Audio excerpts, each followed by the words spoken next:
Hello everyone, this is Vandana and welcome to CTET Adda. Start करेंगे। आज का टॉपिक होगा पार्ट्स ऑफ सेल, यानी कि कोशिका के भाग, जिसमें हम बहुत सारी पार्ट्स हमने देखे हैं कि कोशिका में बहुत सारे पार्ट्स होते हैं, प्लांट और एनिमल मिलाकर के। तो सारी चीजें एक ही वीडियो में तो कवर नहीं हो पाएगी, लेकिन थोड़ा थोड़ा करके हम सारे पार्ट्स को कवर करेंगे और सारे पार्ट्स के बारे में जानेंगे कि सबका काम क्या होता है और स्पेसिफिक चीजें कि वो सीटेट के अकॉर्डिंग क्या-क्या पूछा जा सकता है, तो उसी के आधार पे हम सारे पार्ट्स के बारे में जानेंगे। तो आज बेसिकली हम कौन-कौन सा पार्ट्स देखने वाले हैं, हम सेल मेम्ब्रेन और सेल वॉल के बीच डिफरेंस देखेंगे। फिर उसके बाद हम सेल ऑर्गेनेल, यानी कि कोशिका अंग जिसे बोलते हैं, उसके बारे में देखेंगे। और बेसिकली हमने ये सेल में तो नहीं देखा था, लेकिन जो सेल ऑर्गेनेल होता है वो अ, साइटोप्लाज्म का भाग होता है, तो बेसिकली उसमें हम पढ़ेंगे। एंड देन उसके बाद हम पढ़ने वाले हैं माइटोकॉन्ड्रिया क्या होता है, उसके बाद प्लास्टिड यानी कि लवक जो होते हैं वो क्या होते हैं, उनके कितने टाइप्स होते हैं, तो ये सारी चीज़ें हम देखने वाले हैं आज के क्लास में। बेसिकली 4 जो पार्ट हैं हम सेल के देखेंगे। हम वही चीज़ें पढ़ रहे हैं जो कि 6 से 8 तक की एनसीईआरटी में है, ठीक? तो टाइम वेस्ट ना करते हुए चलिए स्टार्ट कर लेते हैं। हम पढ़ रहे हैं सेल मेम्ब्रेन। पहला जो है सेल मेम्ब्रेन या प्लाज्मा मेम्ब्रेन। प्लाज्मा मेम्ब्रेन, ठीक। कोशिका, कोशिका झिल्ली, झिल्ली या प्लाज्मा झिल्ली, प्लाज्मा झिल्ली, ठीक। और दूसरा क्या होगा, सेल वॉल, कोशिका, कोशिका भित्ति, ठीक। कोशिका भित्ति और कोशिका झिल्ली में हम डिफरेंस देखेंगे। तो पॉइंट करके हम लिखेंगे कि कोशिका झिल्ली जो होती है ये प्रोटीन या और वसा या फास्फोलिपिड, फास्फोलिपिड या की बनी होती है, की बनी होती है। और ये कोशिका भित्ति जो होती है ये सेलुलोज की बनी होती है, की बनी होती है, ठीक। सेलुलोज जो होता है, सेलुलोज यहाँ पे लिखेंगे, ग्लूकोज का बहुलक होता है, ग्लूकोज का बहुलक होता है, ठीक। उसके बाद कोशिका जो झिल्ली होती है इसे कोशिका झिल्ली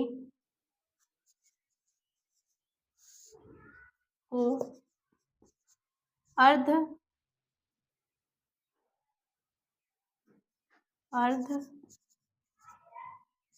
आर्गम्य झिल्ली भी कहते हैं, झिल्ली भी कहते हैं। ये जीवित होती है, ये जीवित होती है,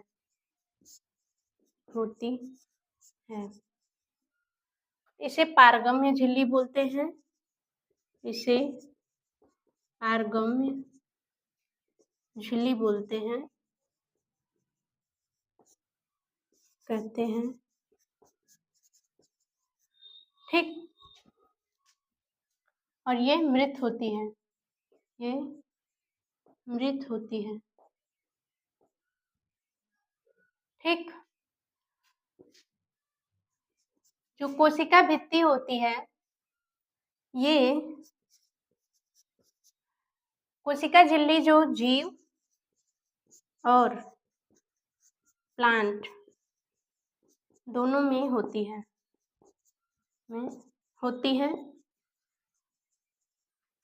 ये केवल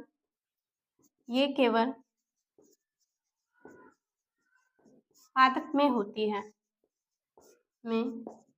है, ठीक। जो कवक होते हैं, कवक में जो सेल वॉल होती है, सेल वॉल, ये काइटिन की बनी होती है, काइटिन की बनी होती है। और बैक्टीरिया में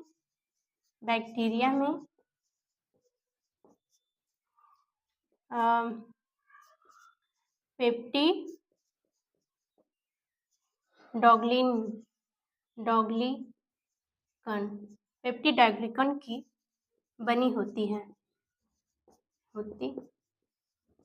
ठीक।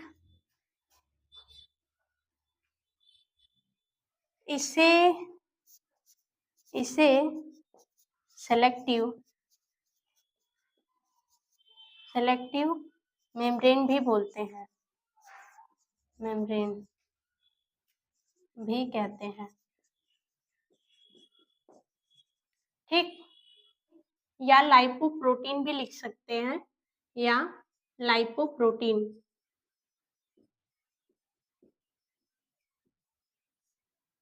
अब इसको इरेज कर देंगे। पार्ट था सेल ऑर्गेनल, यानी कि कोशिका अंग। ये बहुत ही छोटा है। कोशिका अंग जो होते हैं साइटोप्लाज्म, यानी कि जिसे कोशिका द्रव्य बोलते हैं, कोशिका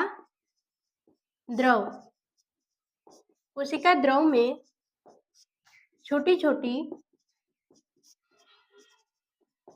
छोटी रचनाओं को क्या बोलते हैं? सेल ऑर्गेनल बोलते हैं,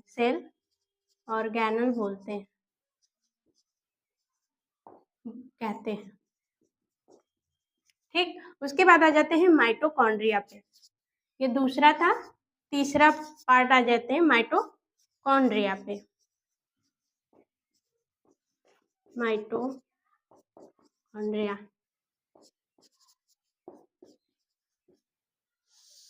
माइटोकॉन्ड्रिया का स्ट्रक्चर कुछ ऐसा होता है।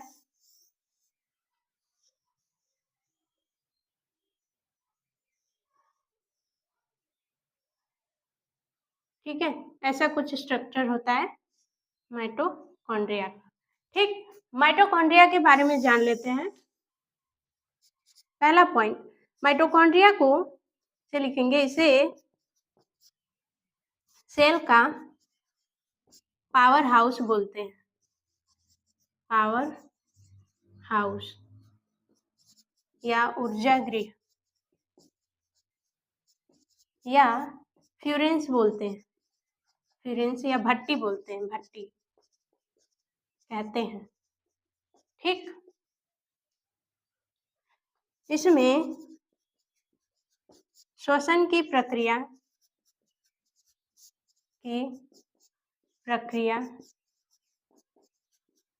संपन्न होती है,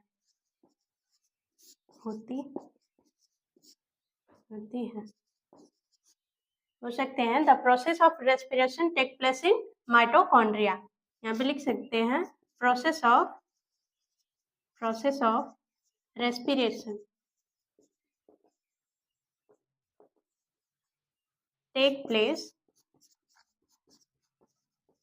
इन माइटोकॉन्ड्रिया, ठीक।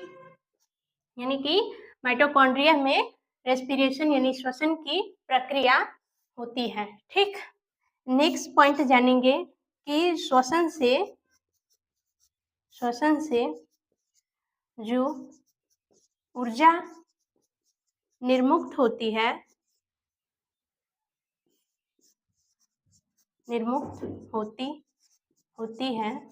उसे एटीपी बोलते हैं, एटीपी कहते हैं, एटीपी का मतलब होता है एडेनोसाइन ट्राइफॉस्फेट, ठीक है, एडेनोसाइन ट्राइफॉस्फेट, ठीक। एटीपी के रूप में निर्मुक्त होती है। इसे यानी कि एटीपी को श्वसन की मुद्रा कहते हैं, ठीक। ये इतनी बात हो गई माइटोकॉन्ड्रिया के बारे में, ठीक। Main points. फोर्थ था प्लास्टिड यानी कि लवक, ठीक। लवक के बारे में अगर हम जाने तो लवक जो होता है केवल पौधों में पाया जाता है, पौधों में होता है, केवल पौधों में होता है। इसमें डीएनए तथा राइबोसोम होते हैं, ठीक है। ये दोहरी झिल्ली से घिरा रहता है, ठीक। ये 3 प्रकार के होते हैं।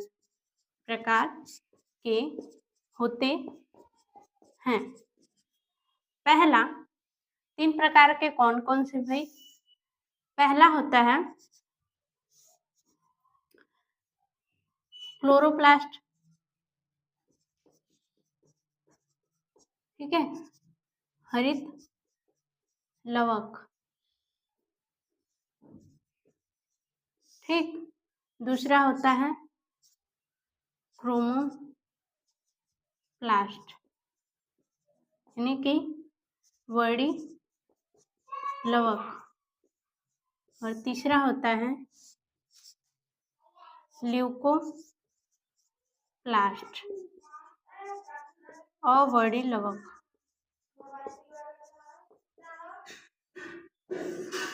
तीनों के बारे में जानेंगे। जो हरित लवक है यानी कि पहला क्लोरोप्लास्ट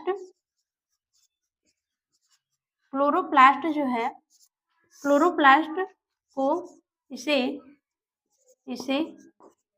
कोशिका की रसोई कहते हैं, ठीक। नेक्स्ट पॉइंट, इसमें प्रकाश संश्लेषण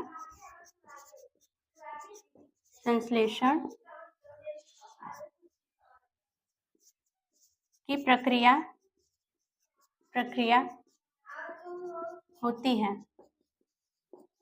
ठीक। लास्ट है, इसमें हरे रंग का वर्णक पाया जाता है, वर्णक होता है जिसे अर्धहरित बोलते हैं, अर्धहरित कहते हैं, ठीक है। अब आ जाते हैं क्रोमोप्लास्ट पर। ये पहला है क्रोमोप्लास्ट, दूसरा क्रोमोप्लास्ट, ठीक है। ये पौधों को रंग प्रदान करता है,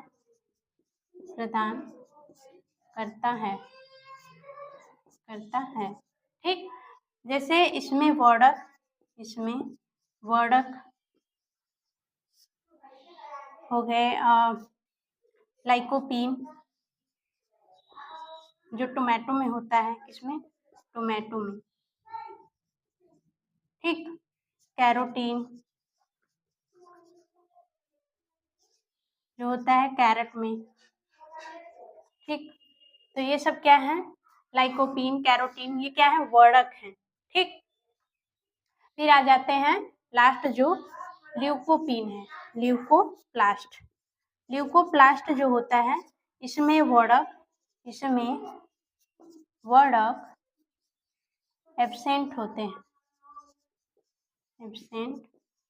हैं, इसमें मतलब वर्णक नहीं होते हैं। ठीक, दूसरा पॉइंट देखेंगे कि यह भोजन का